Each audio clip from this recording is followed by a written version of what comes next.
Հայաստանի եւ Ադրբեջանի միջև արդեն խաղաղություն է հաստատվել։ Փաշինյանի գնահատականը։ Բաքվի հերթական բլեֆը օկուպացված Արցախում մնացած հայը ձերբակալվել է Ալիևի ձեռագրով։ Բռնապետը նորից ակլորացել է, լեզվին Զանգեզուրն է։ Հայաստանում ամեն 10-րդ քաղաքացին սև ցուցակում է, ինչպես սպիտակեցնել վարկային պատմությունը։ Հանրային տրանսպորտը առաջնահերթ է եւ գերակա, քաղաքապետ Ավինյանը արած-չարածի ու սպասվող փոփոխությունների մասին։ Արարատը էլ չկան նաեւ պետական սահմանահատման կնիքի վրա, նկարները նյարդայնացնում են հարևաններին, թե հաջողանալու քայլ է։ Հոգևոր ու նյութական արժեքների պահպանում Սամվել Կարապետյանի նամակը մեկուսարանից։ Մոտ 20,000 աշակերտ կրթական համակարգից դուրս է, 10-ից մեկը դպրոց չի գնում։ Վեհափառը Վատիկանում է, կհանդիպի Հռոմի պապի հետ։ Բարի երեկո, հարգելի հեռուստադիտող, օրվա գլխավոր ժամն է կարևորի մասին, տաղավարում Հայկ Նավասարդյանն է աշխատում։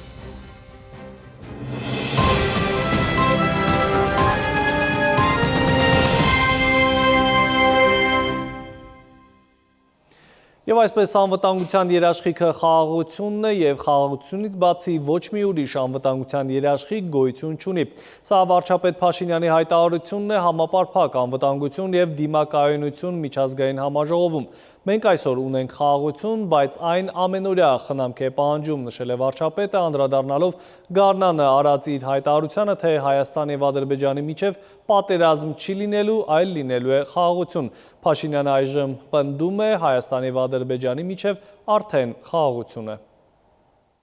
Նիկոլ Փաշինյանն իրեն քննադատողներին, դատապետողներին բացատրում է, թե ինչու ինքը 3 տարի առաջ Պրահայում Արցախը ճանաչեց Ադրբեջանի կազմում։ Փաշինյանն անդրադարձավ նաև իր կողմից Ադրբեջանի տարածքային ամբողջականության ճանաչմանը քառակուսի կիլոմետրերով։ Ինչու եմ ես ճանաչել Ադրբեջանի տարածքային ամբողջականությունը, որպեսզի ճանաչեմ Հայաստանի տարածքային ամբողջականությունը, որովհետև ուրիշ ճանապարհ պարզապես չկա։ Ինքն իրեն հարց է տալիս Փաշինյանը, իսկ Ադրբեջանը պատրաստ է ճանաչել Հայաստանի տարածքային ամբողջականությունը։ Նրա խոսքով, եթե պարզվի, որ այդ երկիրը պատրաստ չէ, խոսակցության ամբողջ բովանդակությունն ըստ նրա կփոխվի։ Ալիևը սակայն մինչև օրս թվերով դեռ չի հայտարարել, թե ինչ մակերեսով է ճանաչում Հայաստանը։ Հենվեցինք Ալմաթայի հռչակագրի վրա եւ մենք խնդիր դրեցինք։ Մենք պատրաստ ենք Ադրբեջանի տարածքային ամբողջականությունը ճանաչել Ալմաթայի հռչակագրի վրա, որովհետև մենք պատրաստ ենք ինքներս մեր տարածքային ամբողջականությունը ճանաչել Ալմաթայի հռչակագրի հիման վրա, որի ձևակերպումը հետևյալն է. 1991 թվականի Ալմաթայի հռչակագրի հիման վրա Հայաստանի Հանրապետության 29743 քառակուսի կիլոմետր միջազգայինորեն ճանաչված ինքնիշխան տարածքի եւ այդ տարածքը ներառող սահմանների թե ներսից, թե դրսից անդերնմխելիություն եւ այս հայեցակարգի վրա հենեցինք մենք մեր անվտանգությունը։ Փաշինյանի ձևակերպմամբ Հայաստանի անվտանգության լեգիտիմությունն ավելի ամրապնդվել օգոստոսի 8-ին Վաշինգտոնում նախաստորագրված խաղաղության համաձայնագրով։ Փաշինյանը համարում է, թե Հայաստանի ու Ադրբեջանի միջև այլևս խաղաղություն է հաստատվել։ Ես արձանագրում եմ, այնպես ինչպես արձանագրում էի ամիսներ առաջ, եւ դա շատերին թվում էր խելագարություն, ասում էի Հայաստանի եւ Ադրբեջանի միջև պատերազմ չի լինելու, լինելու է խաղաղություն։ Ինչի եւ տեղի ունեցավ։ Փաշինյանի խոսքով սակայն 50 տարի գոյություն ունեցած խաղաղությունները ինստիտուցիոնալացման կարիք ունեն։ Հակառակ դեպքում ըստ կառավարության ղեկավարի խաղաղությունը կապա ինստիտուցիոնալացվի, կքայքայվի։ Մեր խնդիրը չէ, որ այսօր մենք ապահովենք անվտանգություն, խաղաղություն, հետո գնանք, հետո 10 տարի հետո հերթական պայթյունը տեղի ունենա, ոտներս գցնենք ոտներիս, մուշտուկները դնենք բերաններիս, ասենք, տեսեք, որ մենք ասում էինք։ Մեր խնդիրն է նա, որ մենք այսօր կայացնենք այն որոշումները, որը ոչ թե ոչ միայն այսօր մեր անվտանգությունը, մեր երկրի, մեր լեգիտիմ ճանաչված սահմանով երկրի անվտանգությունը ոչ միայն այսօր է ապահովելու, այլով ապահովելու է 100-ամյակով։ Մեր խնդիրը չի պետությունը ինչքան ժողովուրդը մեզ այդ հնարավորությունը կընձեռի, սենց մի կերպ, սենց բրտել կսել մեկի գրպանը, չի ուզում տենց ասել ու կար։ Ու գնաց սկսել ասուլիսներ տալ, հարցազրույցներ տալ, թե մենք այլ մեր ժամանակ ինչքան խելոք էինք, ինչեր էինք անում, ինչքան նվիրված են, ոչ։ Թող այսօր մեզ անվանեն դավաճան, բայց մեր գործողությունների արդյունքում 50 տարի անց, 100 տարի անց, 50 տարի անց Հայաստանի Հանրապետությունը լինելու է պետություն։ Փաշինյանն անդրադարձավ նաև Թրամփի ուղուն, ինչը Ադրբեջանի իշխանությունների համար Զանգեզուրի Միջանցք անունն ունի։ Փաշինյանի խոսքով Թրամփի ուղին իրենից ենթադրում է ապաշրջափակում Հայաստանի համար, նաև Ադրբեջանի ապաշրջափակում Հայաստանի տարածքով։ Հայաստանն ըստ Նիկոլ Փաշինյանի այսօր անկախ է, ինքնիշխան պետությունը անվտանգ է, քան երբևէ։ Նաիրի Մուրադյան, ժամը լրատվական։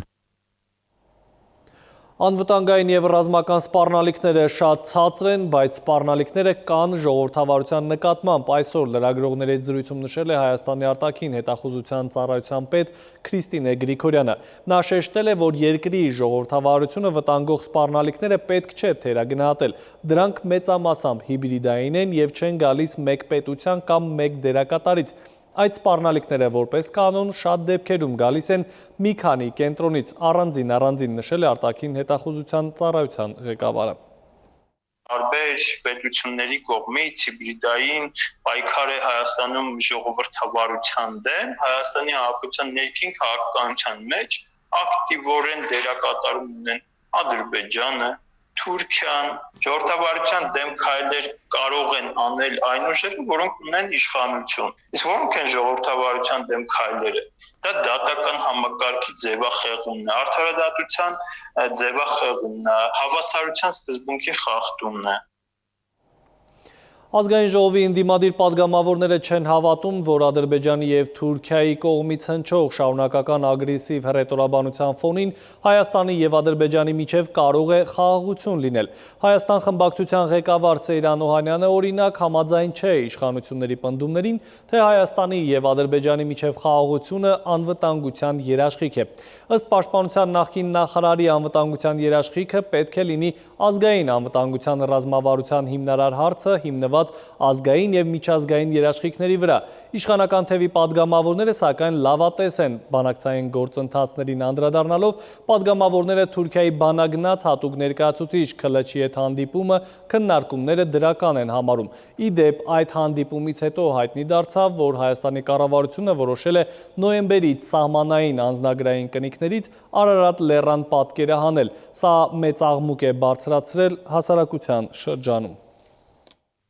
Հնարավոր է, որ հաջորդ քայլերը լինեն այնպես, որ Արարատ լեռը հանվեն բոլոր մեր խորհրդանիշներից եւ այն փաստաթղթերից եւ այն շտամպներից, կնիքներից, որոնք որ մեր երկիրը նախկինում օգտագործել է։ Հայաստանի Հանրապետության դրոշմակնիքը, որը անձնագրերում է ուրեմն տպվում, պետքա արտահայտի Հայաստանի Հանրապետության պետությանը վերաբերող սիմվոլիզմը, պետական սիմվոլները։ Մենք ինտենսիվ աշխատում ենք Թուրքիայի պաշտոնյաների հետ, որպեսզի պայմանավորվածությունները ուրեմն հողի վրա իրականություն դառնան։ Հայաստանում Եվրոպական միության դիտորդական առաքելության ղեկավար Մարկուս Ռիտերը ելույթ ունենալով համապարփակ անվտանգություն և դիմակայունություն 2025 միջազգային համաժողովում նշել է, որ Եվրամիության դիտորդական առաքելությունը աշխատում է մի երկրում, որը մնում է ՀԱՊԿ-ի անդամ, որտեղ կան ռուսական զորքեր և կա Ադրբեջանի հետ հակամարտություն, որը չի ուզում համագործակցել Եվրամիության դիտորդների հետ, ինչը բազմաթիվ ապա տեղեկատվական արշավների առիթ է դառնում ընդդեմ առաքելության։ Ռիտերի գնահատմամբ Ադրբեջանից հնչող ապա տեղեկատվությունները դադարել է, սակայն դեռ խնդիրներ կան Ռուսաստանի հետ, բայց այս պահին կարծես վիճակը լավ է, նշել է եվրոպացի պաշտոնյան։ Հայաստանի արտաքին գործերի նախարար Արարատ Միրզոյանը ընդունել է Հայաստանում դիվանագիտական առաքելությունն ավարտող Իրանի Իսլամական Հանրապետության արտակարգ և լիազոր դեսպան Մեհդի Սոբհանին։ Նախարար Միրզոյանը ընդգծել է, չնայած դեսպան Սոբհանին պաշտոնավարել է բարդ ժամանակահատվածում, այդուհանդերձ երկու երկրներին հաջողվել է ոչ միայն հաղթահարել դժվարությունները, այլև երկկողմ հարաբերություններում գրանցել շոշափելի արդյունքներ։ Զրուցակիցները քննարկել են Հայաստան-Իրան ռազմավարական գործընկերության զարգացմանն ուղղված ընթացիկ ու հետագա աշխատանքները, հայ-իրանական բարեկամական հարաբերությունների ամրապնդման և զարգացման համար նախարար Միրզոյանը դեսպան Մեհդի Սոբհանին բարեկամության շքանշան է հանձնել։ Բաքվի հերթական բլեֆ ադրբեջանական ԶԼՄ-ները երեկվանից իրար հերթ չտալով տարածում են մի տեսանյութ, որում օկուպացված Արցախում մնացած հայ ազգի Կարեն Ավանեսյանը իբր ինքնաձիգով մոտեցել է Ստեփանակերտում անցկացվող միջոցառման վայրին։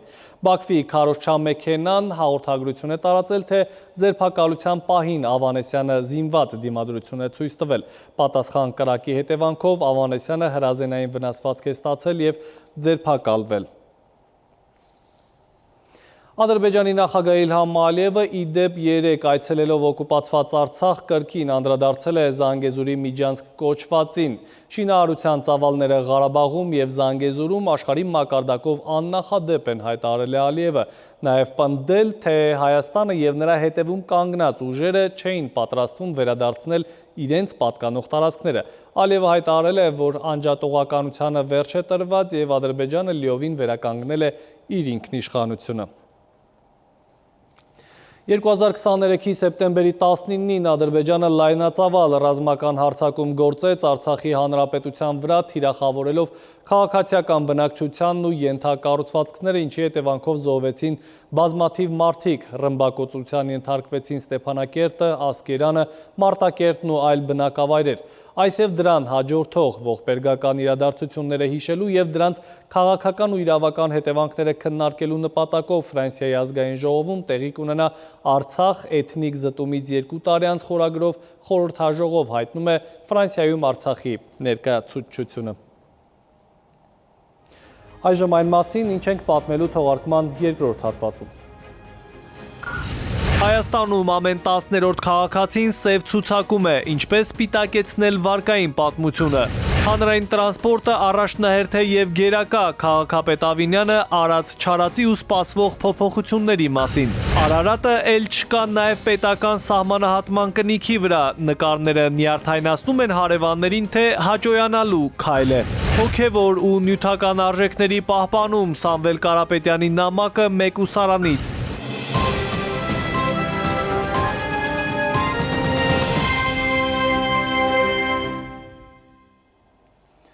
Մենք կրկին ուղիղ եթերում ենք, շարունակենք թողարկումը, այժմ միջազգային լրահոս։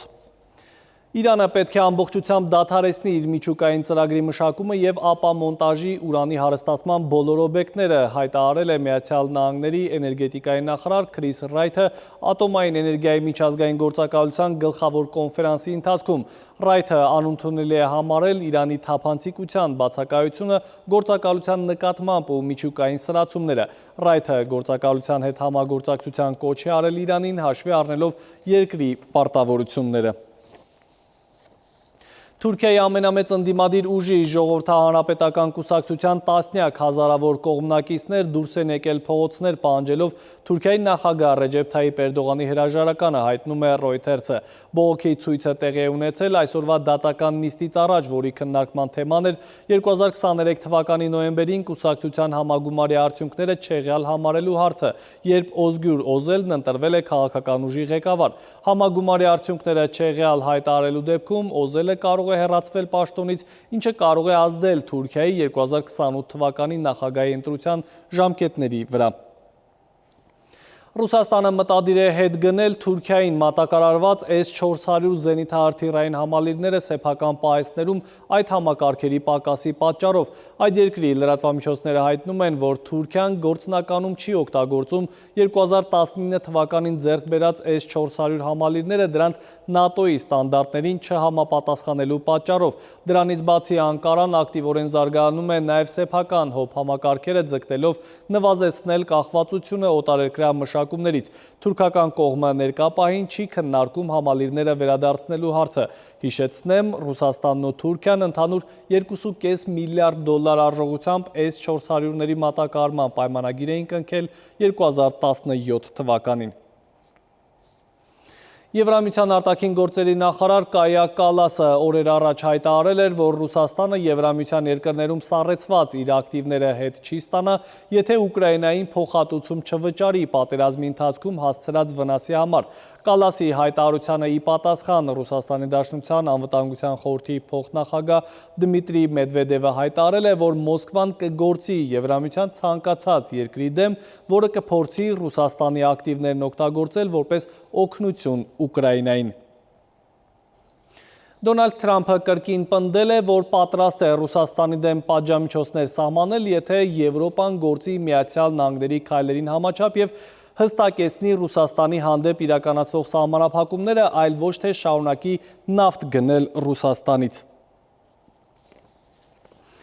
Կատարը միշտ եղել է Միացյալ Նահանգների հավատարիմ դաշնակիցը, ուստի Իսրայելը պետք է զգույշ լինի այս հարցում։ Այսպես է արձագանքել Սպիտակ տան ղեկավարը լրագրողի այն հարցին, թե արդյոք ԱՄՆ առաջնորդը ուղերձ ունի Բենյամին Նեթանյահուին կապված Կատարում Համասի առաջնորդների վրա Իսրայելի հարվածների հետ։ Հիշեցնեմ, սեպտեմբերի 9-ին Իսրայելը հարվածեց Դոհայում Համասի ղեկավարության ներկայացուցիչների շենքին։ Շարժումը հայտարարեց, որ իրենց ղեկավարության բոլոր ավագ անդամները ողջ են, սակայն 6 մարդ է զոհվել, այդ թվում Համասի գլխավոր բանակցողի որդին։ Վերադառնանք մեր երկիր, մեր ձևով շարժումը իր առաջ տարբեր առաջնահերթ խնդիրներ է դրել հոգևոր արժեքների պաշտպանություն, նոր տնտեսության ձևավորում, գյուղատնտեսության դինամիկ զարգացում։ Բարերար Սամվել Կարապետյանի ուղերձը Երևան կենտրոն քրեակատարողական հիմնարկից։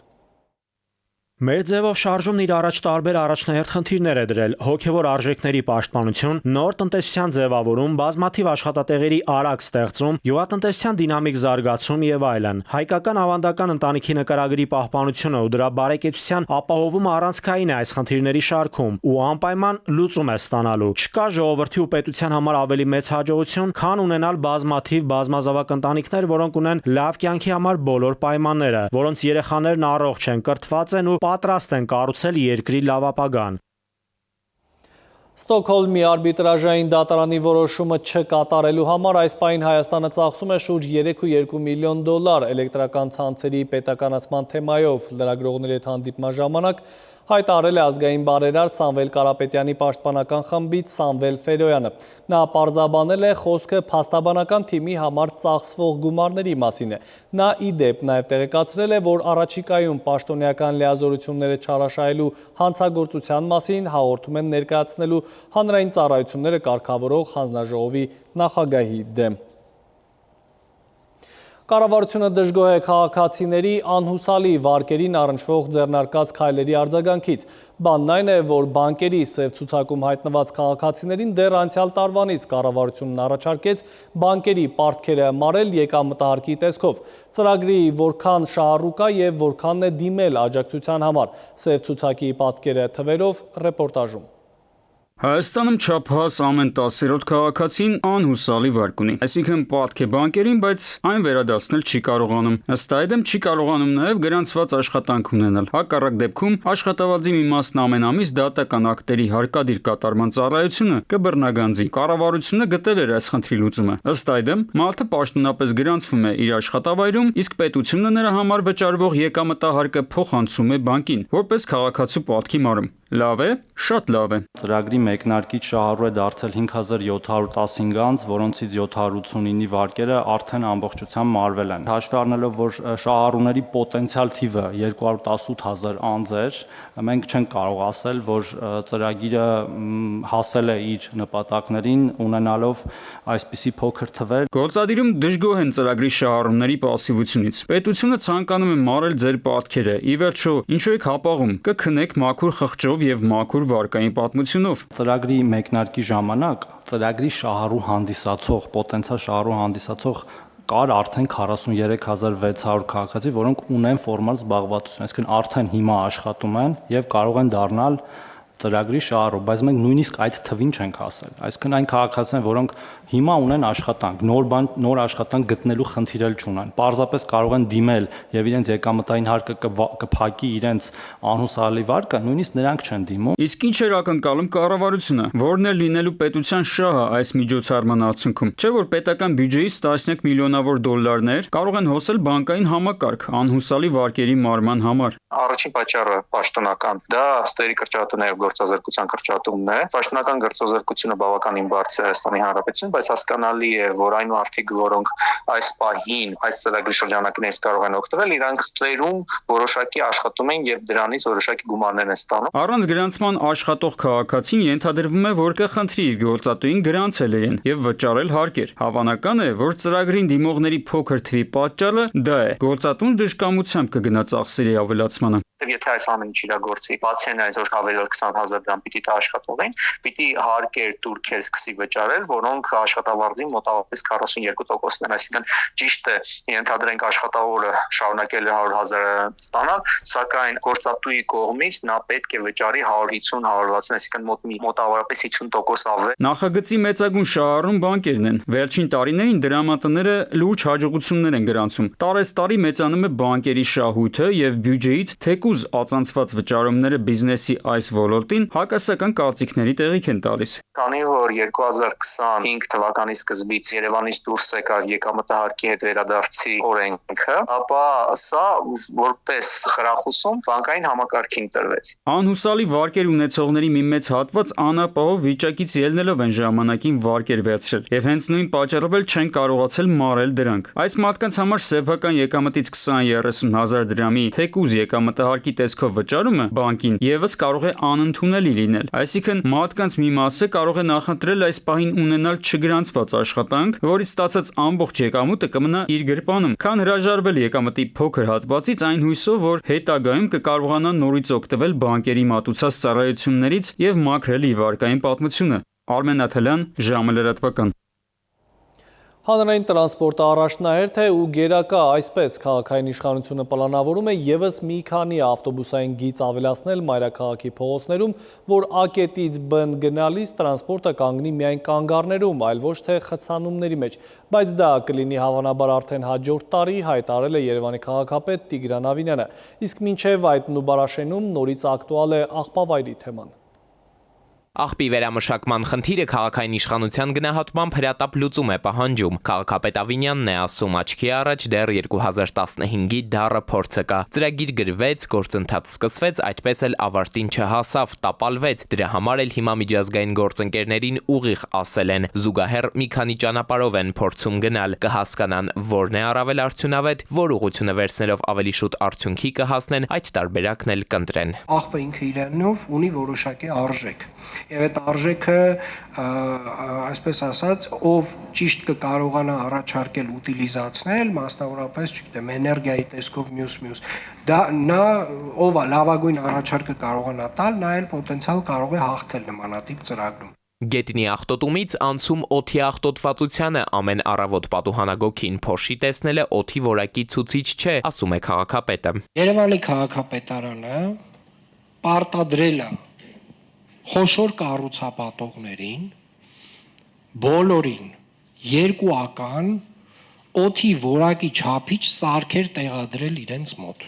Մենք հենց հիմա նայում ենք Երևան քաղաքում օդի որակի պատկերին։ Ինչ ասում է օդի որակի պատկերը։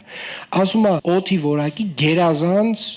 հատվածում է գտնվում։ Երթևեկության կարգավորման փոփոխություններից բացի հիշենք այս ամսվա սկզբից մայրաքաղաքի դպրոցներն իրենց առաջին զանգը խփում են 8:15-ին, որպեսզի խցանումները օրը չսկսած պիկին չհասնեն։ Ավինյանը հստակ թվեր է ներկայացնում։ Նախորդ տարվա սեպտեմբերի համեմատ քաղաքում խցանումները 18% քիչ են։ Հիմա մեր հանրային տրանսպորտում հիմնական ուշացումների պատճառը ոչ թե ավտոբուսների քանակն է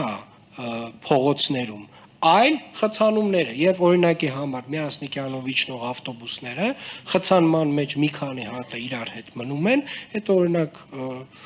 Աբովյան պուրակի մոտ հավաքված մարդիկ տեսնում են, որ մի քանի նույն համարի ավտոբուս իրար հետևից եկան հասան կանգար։ Ինչ վերաբերում է հանրային տրանսպորտում տուգանքների կիրառմանը, ապա քաղաքապետը սեղանին դարձյալ թվեր է դնում։ Հանրային երթևեկից օգտվողների վարքագծի փոփոխությունը նկատելի է, չվճարողները վճարում են։ Վալիդացիաների թվի, այսինքն կտրուկ աճ է տեղի ունեցել մոտ 15-18% եւ մինչ այս պահը շարունակաբար աճում են այդ մեր թվերը, այսինքն էականորեն այս վարչարարությունը հնարավորություն է տվել մեզ վերականգնել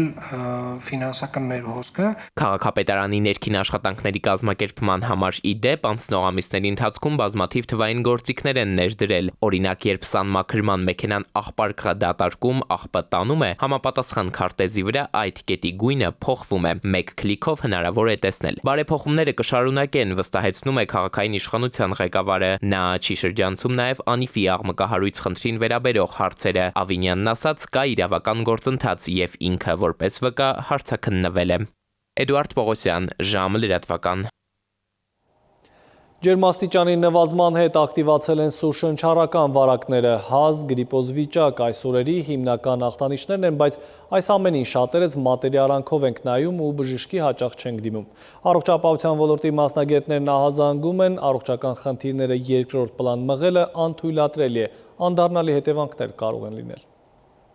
Հայաստանում մենինգիտից մարդ է մահացել։ Հիվանդությունների վերահսկման եւ կանխարգելման ազգային կենտրոնից հայտնում են, որ անցած շաբաթվա սկզբին Վայոց ձորի մի բնակիչ մենինգիտ մենինգոկոկցեմիա ախտորոշմամբ ծանր վիճակում հոսպիտալացվել է, հաջորդ օրը մահացել։ Կենտրոնը զգուշացնում է, որ վարակը փոխանցվում է օդակաթիլային ճանապարհով։ Բնակչության միջև 10%-ը մենինգոկոկային մանրեն կրում է բկանցքում առանց որևէ ախտանշանի եւ կարող է վարակը փոխանցել ուրիշներին։ Վարակի ախտանշաններից են բարձր ջերմությունը, ուժեղ գլխացավը, թուլությունը, քնկոտությունը, ցնցումները, սրտխառնոցը, փսխումը, մաշկի վրա կարմիր, մանուշակագույն ցանը։ Մենինգոկոկային վարակից պաշտպանվելու համար մասնագետները խորհուրդ են տալիս պատվաստվել եւ կանխարգելիչ հակաբիոտիկաթերապիա անցնել։ Մասնագետն ասում է, Հայաստանում առհասարակ ակտիվացել է սուրշնչառական սեզոնը։ Այն սկսվում է տարվա 40-րդ շաբաթից, որը համընկնում է հոկտեմբերի առաջին շաբաթին։ Սեզոնային գրիպի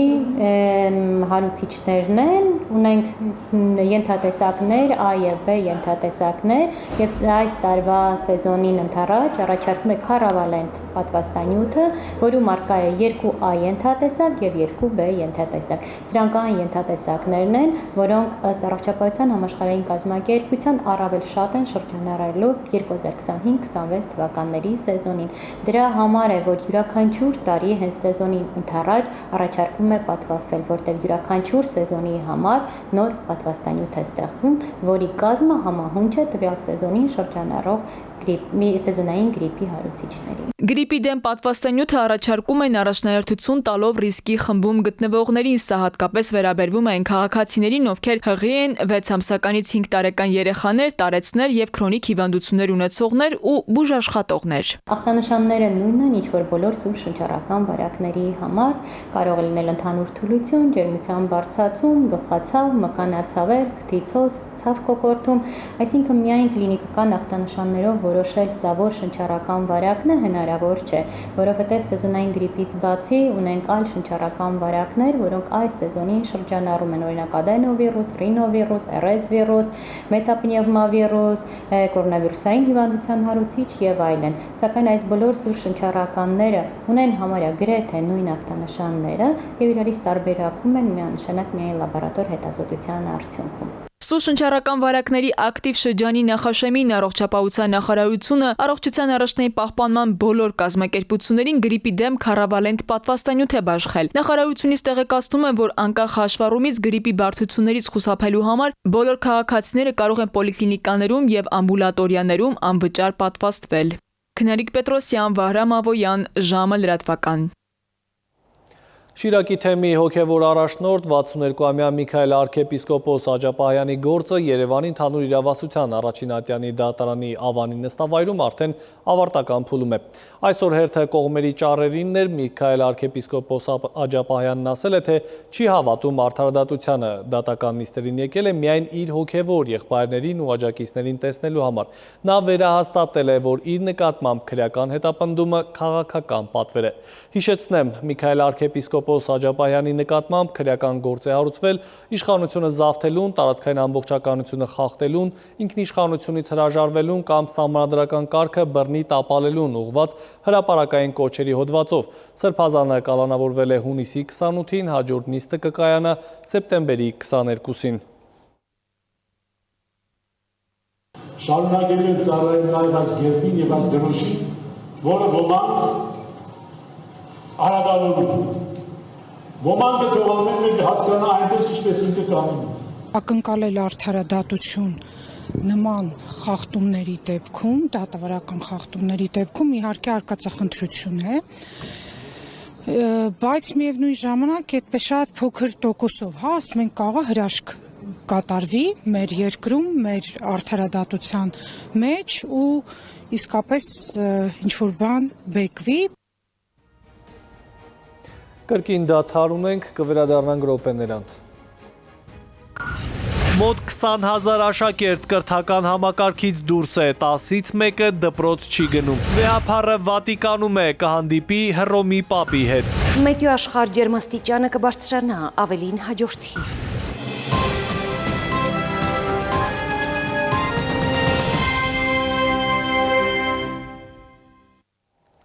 Մենք վերադարձանք, դուք դիտում եք ժամի գլխավոր թողարկումը։ Եվ այսպես պաշտոնական տվյալներով մեր երկրում յուրաքանչյուր 10 երեխայից մեկը դպրոց չի հաճախում։ Խնդիրը առավել ակնառու է հատկապես գյուղական համայնքներում, որտեղ եթե անգամ բացում են կրթական հաստատության դուռը, մի մասը այդպես էլ չի ավարտում դպրոցը։ Արդյունքում ունենում ենք մի պատկեր, որ մասնագիտական լեզվով ֆունկցիոնալ անգրագիտություն է համարվում։ Գլոբալ այս խնդրի մասին մասնագետների կարծիքը լսել է Սվետլանա Ավդիշյանը։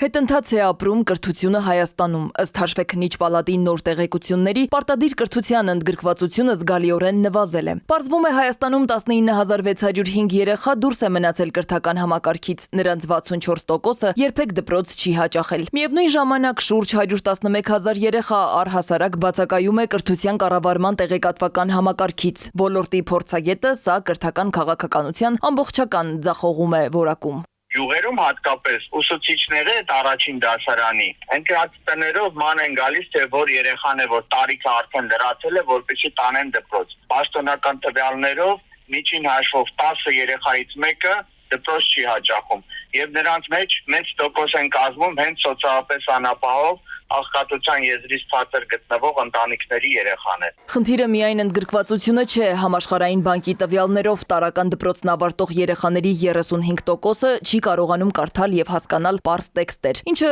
եռակի բարձր է տարածաշրջանի ցուցանիշից։ Սա կոչվում է ֆունկցիոնալ անգրագիտություն։ Անգրագիտության մակարդակը մեր երկրում ոչ թե նվազում, այլ աճում է։ Ավագ դպրոցներում պատկերը նույնքան մտահոգիչ է, համապատասխան տարիքի պատանիների միայն 54%-ն է շարունակում ուսումը։ Փաստացի յուրաքանչյուր երկրորդ պատանին դուրս է մնում կրթական համակարգից հենց այն փուլում, երբ պետք է կողմնորոշվի մասնագիտացման հարցում։ Կրթության մյուս փորձագետն էլ նկատում է, առանց համակարգային քաղաքականության վերանայման ցանկացած բարեփոխում ապարդյուն է։ Բնական անհանգստացող ֆակտոր է, որտեղ մենք չենք ունեցել դա։ Մարդիկ չեն ուսում սովորել, մարդկանց գլուխը մտցրել էին, որ դու գնում ես կրթություն ստանում ես, որովհետեւ ունենաս աշխատանք եւ կարողանաս գլխի ճարը տեսնես։ Իսկ դա ինքը վատ նարատիվ է։ Այս եթե դու միայն աշխատանքի համար ես լավ աշխատող լինելու համար ես կրթություն ստանում, այդ բարեգրում վաղը մեսօր եթե պետք չի ընդհանրապես աշխատել։ Այդ դեպքում դու ինչի համար ես գնալու կրթություն, ընդհանրապես չես գնա կրթվի։ Եթե դպրոցում խնդիրները չափվում են ընդգրկվածությամբ ու որակով, ապա բուհերում դրանք դրսևորվում են սոցիալական անհավասարությամբ։ Բարձրագույն ուսումնական հաստատություններում սովորողների 82.8%-ը ոչ աղքատ ընտանիքներից է։ Աղքատների բաժինը կազմում է ընդամենը 17.2%, իսկ ծայրահեղ աղքատների բաժինը 0։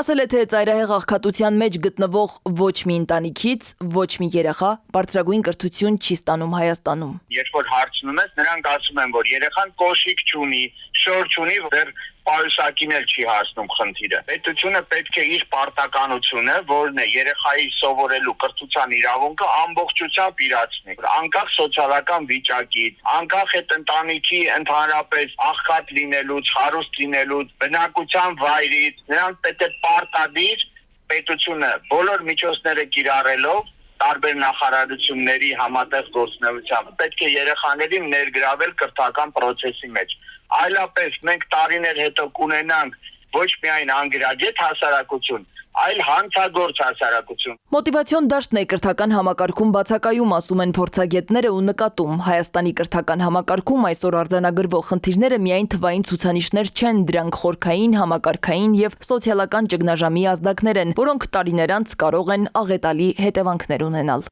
Սվետլանա Ավդիշյան, ժամը լրատվական։ Այսօր կրկին հրդեհ է բռնկվել Նուբարաշենի աղբավայրի կենցաղային աղբի հատվածում։ Ներքին գործերի նախարարությունից հայտնում են, որ հրդեհ է բռնկվել է մոտ 700 քառակուսի մետր տարածքում։ Հրշեջ փրկարական ջոկատների մի քանի մարտական հաշվարկներ տևական ժամանակ պայքարել են կրակի տարածման դեմ, նրանց հաջողվել է կանխել տարածումը, սակայն կրակի բազմաթիվ օջախներ դեռ կան։ Երևանի քաղաքապետարանի աղբահանության և սանմաքրման հիմնարկի 35-ից ավելի աղբատար ավտոմեքենաներ մայրաքաղաքի տարբեր վարչական շրջաններից աղբը տեղափոխել են, սակայն չեն կարողացել մտնել աղբավայր, դատարկել այն ու գնալ հերթական աղբի հետևից։ Կրակը թույլ չի տվել։ Այս պահին հրշեջներն իրականացնում են մարման աշխատանքներ։ Հիշեցնենք, որ Նուբարաշենի աղբավայրում հրդեհ էր բռնկվել նաև օգոստոսի 18-ին, որը տևել էր մոտ 10 օր։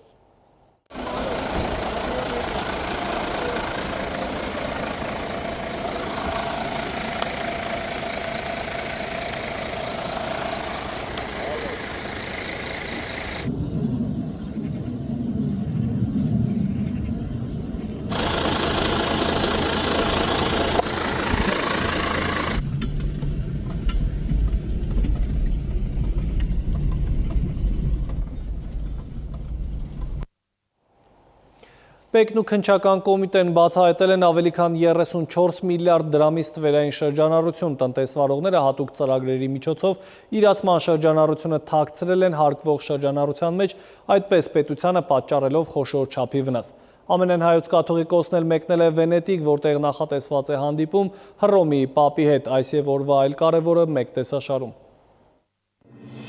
Գարեգին երկրորդ ամենայն հայոց կաթողիկոսն այսօր մեկնել է Վատիկան, որտեղ կհանդիպի Հռոմի Լևոն 14-րդ պապի հետ։ Մայրաթորի տեղեկատվական համակարգի փոխանցմամբ վեհապարը մեկնել է Սուրբ Էջմիածնի բարձրաստիճան հոգևորականների պատվիրակության ուղեկցությամբ։ Տեղում նրան կմիանան Վատիկանում ամենայն հայոց կաթողիկոսի ներկայացուցիչ խաժակ arczepiskopos Պարսամյանը եւ Մեծ Բրիտանիայի ու Իռլանդիայի հայոց թեմի առաջնորդ Հովակիմ եպիսկոպոս Մանուկյանը։ Հայաստան բնական գազի մատակարարումը ժամանակավորապես կդադարեցվի։ Գազպրոմից հայտնում են, որ սա պայմանավորված է Ռուսաստանի Ստավրոպոլի տարածաշրջանում պլանային վերանորոգման աշխատանքներով։ Այդ աշխատանքները Հյուսիսային Կովկաս-Անդրկովկաս մայրուղային գազատարի վրա իրականացվելու են սեպտեմբերի 16-ին ժամը 9-ից մինչև սեպտեմբերի 26-ը ժամը 9։ Այս ժամանակահատվածում հանրապետության սպառողների անխափան եւ հուսալի գազամատակարարումը կիրականացվի առանց սահմանափակումների, ներքին պաշարների եւ Իրանից մատակարարվող բնական գազի լրացուցիչ ծավալների հաշվին։ Սննդամթերքի անվտանգության տեսչականի աշխատակիցները Միտֆուդ ընկերությանը պատկանող մսամթերքի արտադրամասի ապրանքատեսակներից նմուշառում են կատարել եւ լաբորատոր հետազոտությամբ պարզել, որ նրբերշիկ նրբահամ արտադրատեսակի նմուշը չի համապատասխանում Մաքսային միության պահանջվող նորմերին եւ առողջության համար վտանգավոր է։ Արտադրատեսակի արտադրությունը կասեցվել է տնտեսվարողին խմբականակների իրացումն արգելելու, շուկայից հետ կանչելու, ոչնչացնելու եւ խախտումները վերացնելու ժամկետ են տվել։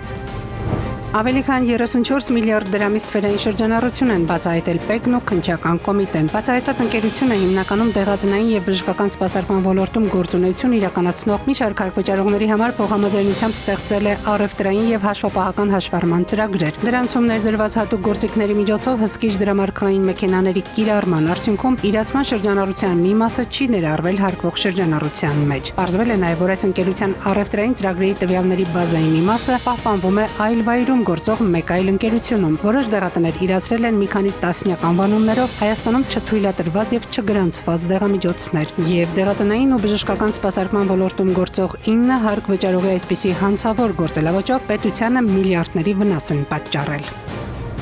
Դանակահարություն Երևանի կենտրոնում առավոտյան ժամը 11:50-ի սահմաններում իրավապահները օպերատիվ տեղեկություններ են ստացել, որ Հերացու անվան համար 1 համալսարանական հիվանդանոց է տեղափոխվել մի քաղաքացի դանակահարված։ Բժիշկները իրավապահներին հիվանդանոցում ասել են, որ վիրավորն ընդունվել է որովայնի առաջնային պատից ծակած կտրած վերք ախտորոշմամբ։ Վիրահատարանում է եւ ի վիճակի չէ կատարվածի մասին բացատրություն տալ։ Վիրավորը Շիրակի մարզի բնակիչ 18-ամյա տղա է։ Նա հիվանդանոց է տեղափոխվել Երևանի տնտեսագիտական համալսարանի դիմաց գտնվող այգուց։ Ֆոտոլրագրի Լրագրող Շամշյանը փոխանցում է, որ քրեական ու համայնքային ոստիկանները հիվանդանոցի տարածքից Երևանի ոստիկանություն են տեղափոխել մոտ 15 քաղաքացու։ Քրեական եւ համայնքային ոստիկաններն են հայտնաբերել դեպքի վայրը, որտեղ առնանման հետքեր են եղել։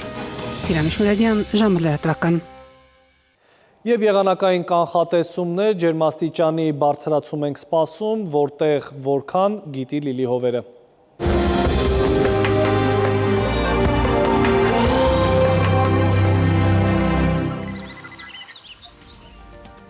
Բարի երեկո, եղանակի տեսության հովանավորն է Ֆերոսի ապրանքանիշը, իր հուսալիան վտանգ գերխնայող գազի կաթսաներով, դրանք պաշտոնապես ներկայացված են էքստերիեր խանութ սրահներում, Ֆերոսի եղանակ ստեղծող կաթսաներ, Մետեոաշխարհ նախ Հայաստան, մեր երկրի մեծ մասում երեքշաբթին կանցնի փոփոխական երկնքով, տեղումներ սպասվում են առավելապես հյուսիսային գոտիներում, ջերմաստիճանը կբարձրանա 4-ից, վաղը ցերեկը Շիրակում, Կոտայքում, Գեղարքունիքում, Արագածոտնի եւ Վայոց ձորի լեռնային գոտիներում կդիտվի 18-ից 23 աստիճան։ Վայոց ձորի եւ Արագածոտնի նախալեռներում կանխատեսվել է 26-ից 29, Լոռիում 16-ից 19, Տավուշում 18-ից 22 աստիճան, Արարատում, Արմավիրում կդիտվի 26-ից 29 աստիճան, Սյունիքի հովտային գոտիներում կանխատեսվել է 20-ից 24, Սյունիքի նախալեռներում 17-ից 20 աստիճան, Երևանում օրը կանցնի փոփոխական երկնքով, երեկոյան սպասվում են տեղումներ, այս գիշեր 13-ից 15, ցերեկը 26-ից 28, երեկոյան 20-ից 22 աստիճան։ Հարգելի հեռուստադիտող, այսքանով ավարտված է ժամի գլխավոր թողարկումը, խաղաղ գիշեր եմ մաղթում։